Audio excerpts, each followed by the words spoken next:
Lihatlah siapa yang baru saja memicu alarm di dalam sistem, yang bahkan tidak mereka ketahui sedang mengawasi. Bukan alarm yang keras, bukan sirene yang berkedip-kedip, melainkan hanya sebuah pergeseran yang sunyi, sebuah rekalibrasi. Jenis perubahan yang terjadi ketika sesuatu berhenti menyatu dengan latar belakang dan mulai terdaftar sebagai sinyal. Anda tidak mengumumkan diri Anda. Anda tidak menuntut perhatian. Anda tidak mengubah nada bicara atau postur tubuh Anda dengan sengaja. Namun, ada sesuatu tentang diri Anda yang tetap berubah. Anda merasakannya sebelum orang lain mengatakan apapun. Perbedaan halus itu ketika Anda berjalan ke ruang-ruang yang sudah dikenal, dan ruangan itu merespons dengan cara yang berbeda. Percakapan berhenti setengah detik lebih lama dari biasanya. Mata terpaku, bukan dengan kekaguman yang gamblang, tetapi dengan perhitungan ulang. Orang-orang mendengarkan lebih saksama sekarang, bahkan ketika Anda tidak berbicara, terutama ketika Anda tidak banyak bicara. Yang menarik adalah, tidak ada hal eksternal yang harus terjadi agar pergeseran ini muncul. Tidak ada gelar baru, tidak ada kemenangan dramatis, tidak ada tonggak sejarah publik. Ini bukan tentang status, ini tentang kehadiran. Jenis kehadiran yang terbentuk secara diam-diam ketika keselarasan internal akhirnya menyusul pengalaman hidup. Untuk waktu yang lama, Anda eksis di bawah ambang batas perhatian. Bukan karena Anda kekurangan sesuatu, tetapi karena Anda masih membocorkan energi ke terlalu banyak arah. Menjelaskan diri Anda sendiri, bereaksi, mencoba dipahami oleh orang-orang yang tidak dilengkapi untuk memahami Anda. Kebisingan itu mengencerkan sinyal Anda, dan kemudian secara perlahan tanpa upacara, Anda berhenti melakukannya. Saat itulah hal pertama menjadi terlihat. Kapasitas bukan dalam cara yang biasanya diartikan orang, bukan bakat yang dipamerkan atau usaha yang diekspresikan dengan keras, melainkan kedalaman. Jenis kedalaman yang muncul dalam seberapa banyak tekanan yang bisa Anda tahan tanpa hancur. Seberapa banyak kompleksitas yang bisa Anda hadapi tanpa perlu menyederhanakannya demi kenyamanan. Seberapa jauh ke depan Anda berpikir sementara orang lain masih bereaksi terhadap apa yang baru saja terjadi. Orang-orang mulai merasakan bahwa Anda tidak sedang beroperasi pada batas kemampuan Anda, bahwa apa yang mereka lihat hanyalah sebagian kecil dari apa yang bisa Anda bawa jika diperlukan. Ada sesuatu yang meresahkan tentang kesadaran itu. Kebanyakan orang mengungkapkan batas kemampuan mereka sejak dini. Anda tidak melakukannya, dan itu membuat pengamat tertentu terhenti. Bukan karena Anda mengancam, tetapi karena Anda belum selesai. Hal-hal yang belum selesai dengan momentum akan menarik perhatian. Mereka menyadari cara Anda tidak terbakar habis seperti orang lain. Cara kegagalan tidak membuat Anda hampa. Cara Anda menyerap kesulitan dan terus bergerak tanpa mendramatisirnya. Itu bukan ketahanan sebagai pertunjukan. Itu adalah daya tahan sebagai infrastruktur. Dan itu mengisyaratkan lintasan yang tidak mendatar dengan cepat. Namun kapasitas saja tidak menahan perhatian untuk waktu yang lama. Banyak orang memilikinya. Apa yang mengubah nada sepenuhnya adalah hal kedua, kesadaran. Bukan jenis yang keras dan performatif. Bukan jenis yang mengumumkan dirinya dengan komentar yang konstan. Kesadaran Anda muncul dalam pengendalian diri, dalam penentuan waktu, dalam apa yang Anda pilih untuk tidak ditanggapi. Anda berhenti memakan umpan, berhenti bereaksi terhadap manipulasi yang menyamar sebagai kekhawatiran, berhenti terlibat dalam percakapan yang dirancang untuk menarik Anda keluar dari pusat kendali Anda, dan orang-orang yang mengandalkan reaksi yang dapat diprediksi merasakan ketidakhadiran itu segera. Anda melihat insentif di bawah perilaku tersebut, dinamika kekuatan yang tenang, hierarki yang tidak terucapkan. Anda berhenti mempersonalisasi apa yang sebenarnya tidak pernah tentang Anda sejak awal. Dan setelah Anda melihat itu, benar-benar melihatnya, Anda tidak bisa tidak melihatnya lagi. Tanggapan Anda berubah karena interpretasi Anda berubah. Saat itulah beberapa orang menyadari bahwa mereka tidak bisa lagi membaca Anda dengan cara lama. Anda tidak dingin, Anda presisi, Anda tidak menjauh, Anda memahami kapan keterlibatan menambah nilai dan kapan itu hanya memberi makan narasi orang lain. Kesadaran tidak membuat Anda berisik, itu membuat Anda ekonomis. Dan itu meresahkan orang-orang yang terbiasa mengendalikan hasil melalui pengaruh emosional. Tetap saja, bahkan kesadaran dapat dikelola jika ia bocor, jika ia membutuhkan validasi, jika ia mencoba membuktikan dirinya sendiri, yang membawa kita ke hal ketiga yang mereka sadari. Hal yang mengubah rasa ingin tahu menjadi perhitungan ulang.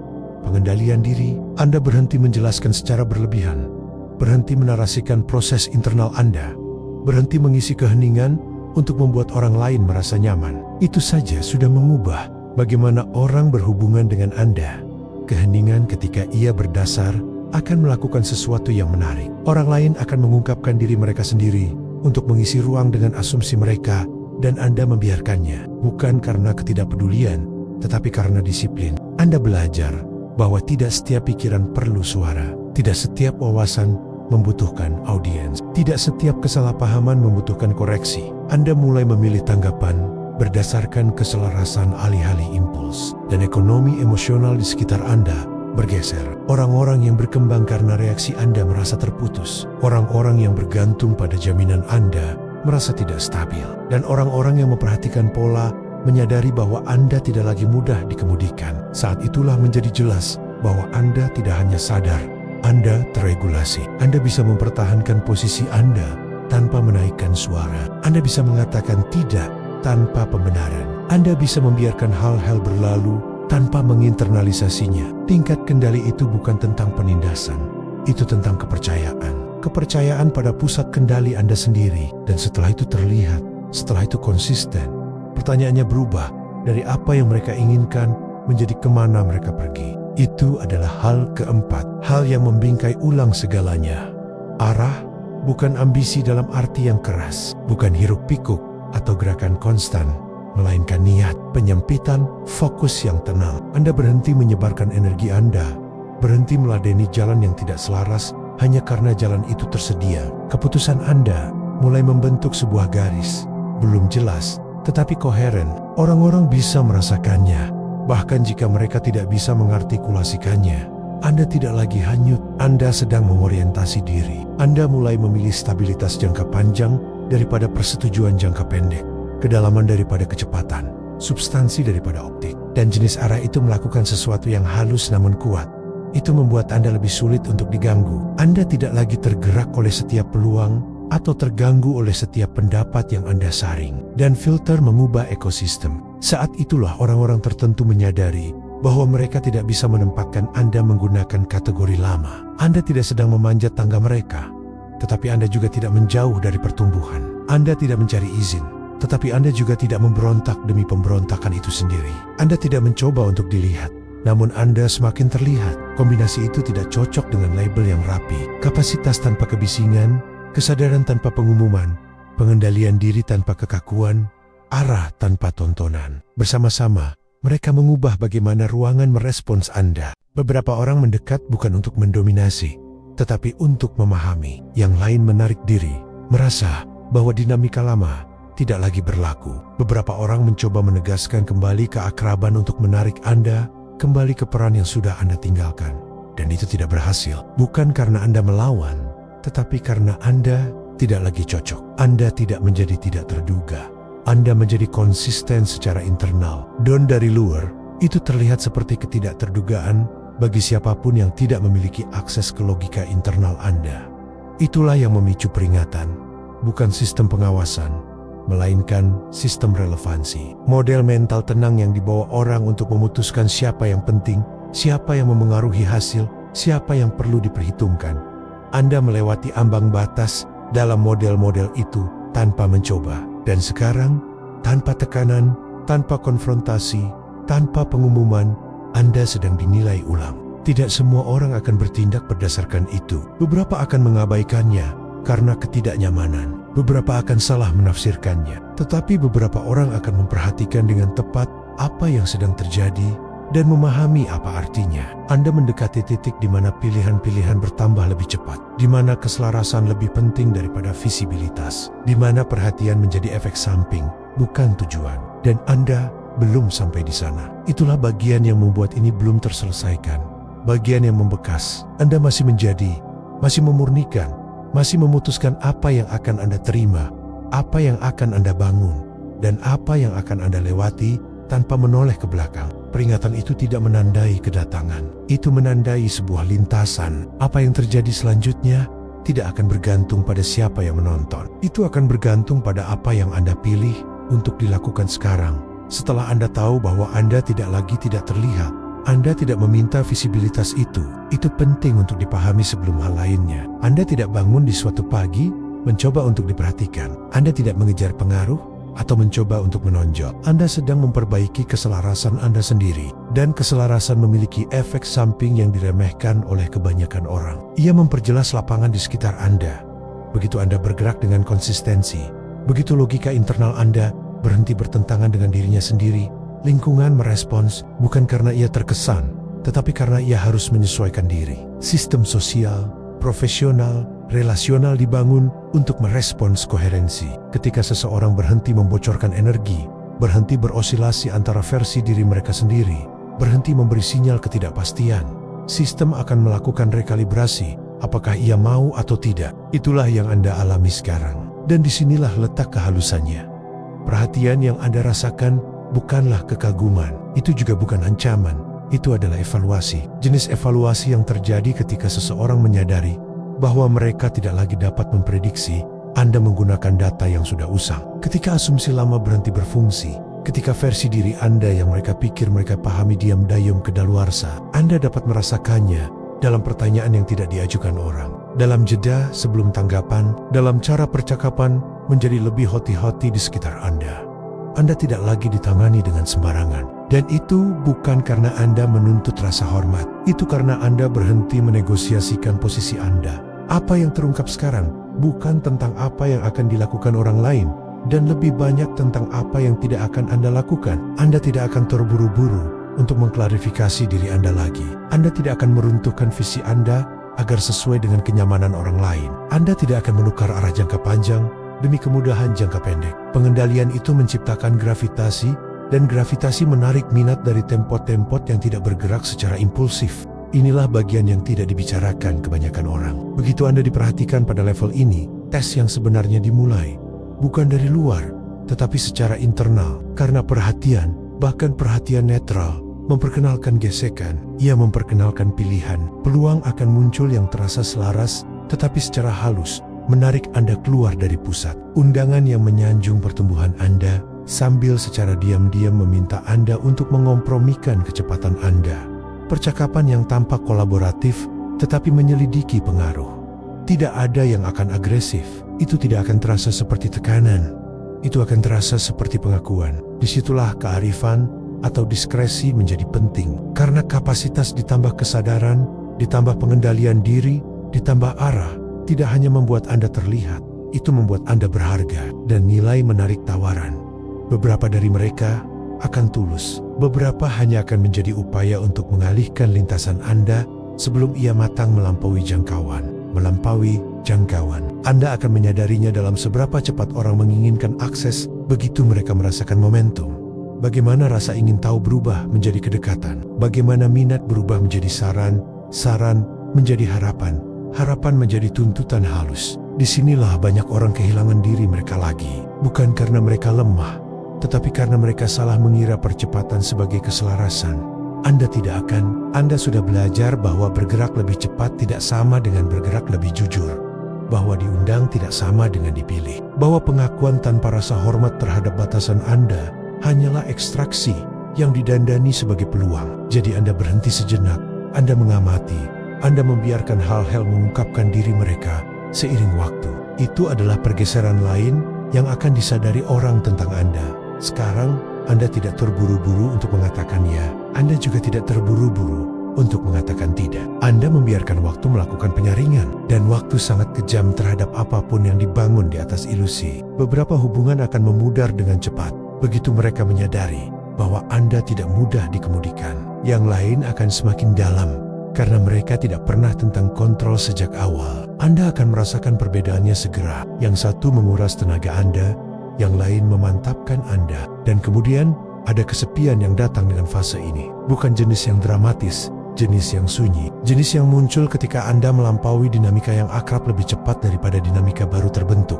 Itu normal di sini, di antara identitas. Saat ini, versi lama dari Anda tidak lagi cocok, tetapi versi masa depan belum sepenuhnya terwujud. Celah itu bisa terasa terekspos jika Anda tidak memahaminya. Tapi Anda memahaminya. Anda telah melewati cukup banyak rekonstruksi internal untuk mengenali ini sebagai transisi, bukan kerugian. Tetap saja, ini membutuhkan disiplin untuk tetap di sini tanpa kembali ke asal.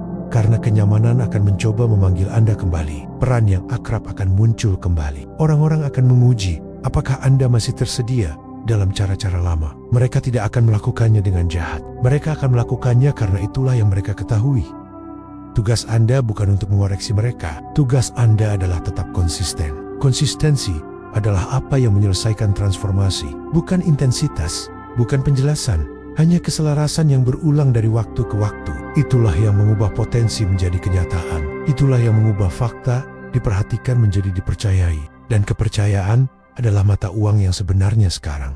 Bukan popularitas, bukan visibilitas. Kepercayaan dari tempat yang tepat yang dibangun perlahan tanpa pertunjukan. Itulah yang membuka pintu yang tidak akan terbanting menutup kemudian. Itulah yang menciptakan stabilitas, bukan volatilitas. Anda akan menyadari sesuatu yang lain seiring ini berlanjut. Anda akan berhenti merasa perlu menarasikan kemajuan Anda kepada siapapun. Kemenangan akan terasa lebih sunyi. Kekalahan kurang menggoyahkan. Titik referensi internal Anda akan tumbuh lebih kuat daripada umpan balik eksternal. Saat itulah Anda tahu pergeseran itu bertahan, karena ketika kepercayaan diri menggantikan validasi, Anda menjadi sangat sulit untuk digagalkan. Ini juga merupakan saat ketika kehadiran Anda mulai memengaruhi orang lain tanpa usaha, bukan dengan persuasi, tetapi dengan teladan. Orang-orang di sekitar Anda mungkin mulai mengajukan pertanyaan yang lebih baik, membuat pilihan yang berbeda, menyadari ketidakkonsistenan yang dulu mereka abaikan. Anda tidak akan menunjuknya. Anda tidak perlu melakukannya. Keselarasan memiliki cara untuk menyoroti ketidakselarasan hanya dengan ada di sampingnya. Beberapa orang akan terinspirasi, yang lain akan merasa terekspos. Itu bukan tanggung jawab Anda untuk dikelola. Tanggung jawab Anda adalah melindungi kejelasan yang telah Anda peroleh. Dan Anda telah mendapatkannya dengan cara yang sulit melalui pengendalian, melalui observasi, melalui pemilihan pertumbuhan, ketika akan lebih mudah untuk memilih kelegaan, melalui berjalan menjauh dari dinamika yang tidak lagi cocok. Bahkan ketika tidak ada jaminan sesuatu yang lebih baik akan segera menggantikannya. Itulah mengapa fase ini terasa berbeda. Ini tidak didorong oleh harapan semata. Ini didukung oleh bukti. Anda telah melihat apa yang terjadi ketika Anda mempercayai sinyal internal Anda, alih-alih menyerahkan keputusan Anda kepada orang lain. Jadi sekarang ketika perhatian datang, Anda tidak mengejarnya atau lari darinya. Anda menilainya. Anda mengajukan pertanyaan tenang pada diri sendiri. Apakah ini memperluas arah saya atau memecahnya? Apakah ini menghormati langkah saya atau memburu-buru saya? Apakah ini membangun sesuatu yang berkelanjutan atau hanya sesuatu yang mengesankan? Pertanyaan-pertanyaan itu akan menyelamatkan Anda selama bertahun-tahun. Karena persimpangan jalan di depan tidaklah dramatis. Tidak akan ada satu momen penentu tunggal. Itu akan menjadi serangkaian pilihan kecil yang entah memperkuat keselarasan Anda atau perlahan-lahan mengikisnya. Dan inilah kebenarannya. Kebanyakan orang tidak pernah menyadari sampai semuanya terlambat. Menjadi diperhatikan itu mudah dibandingkan dengan tetap setia setelah Anda diperhatikan. Anda sedang diawasi sekarang, bukan karena Anda sudah selesai, tetapi karena Anda cukup konsisten untuk layak dilacak. Konsistensi itu rapuh jika Anda berhenti merawatnya, bukan karena orang lain akan menyerangnya, tetapi karena kenyamanan akan mencoba bernegosiasi dengannya. Jadi, Anda tetap membumi. Anda menjaga rutinitas Anda tetap sederhana. Nilai-nilai Anda tetap jelas. Lingkaran pergaulan Anda tetap disengaja. Anda tidak membisar-bisarkan momen atau mendramatisir pergeseran tersebut. Anda membiarkannya berintegrasi karena apa yang Anda bangun tidak memerlukan audiens sebelum saatnya. Dan mungkin itulah bagian terpenting dari semuanya. Anda tidak di sini untuk mengesankan. Anda di sini untuk untuk bergerak dalam cara yang masuk akal 5 tahun dari sekarang. Bukan hanya hari ini, untuk memilih kedalaman daripada tampilan, substansi daripada kecepatan. Peringatan itu bukan sebuah ancaman.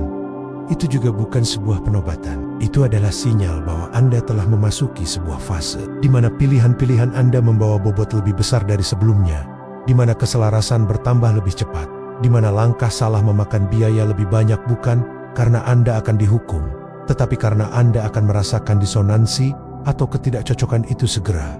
Itu bukan tekanan, itu adalah tanggung jawab, dan Anda siap untuk itu. Bukan karena Anda tahu segalanya, tetapi karena Anda akhirnya bersedia bergerak tanpa memerlukan jaminan konstan. Karena Anda mempercayai kompas internal Anda lebih dari kebisingan eksternal. Karena Anda memahami bahwa dilihat tidak berarti Anda berutang apapun kepada siapapun. Apa yang terjadi selanjutnya tidak akan keras. Itu akan disengaja, dan Anda akan mengenali momen saat Anda telah menyeberang sepenuhnya ke dalamnya. Bukan dengan tepuk tangan, tetapi dengan betapa sedikitnya Anda membutuhkannya lagi.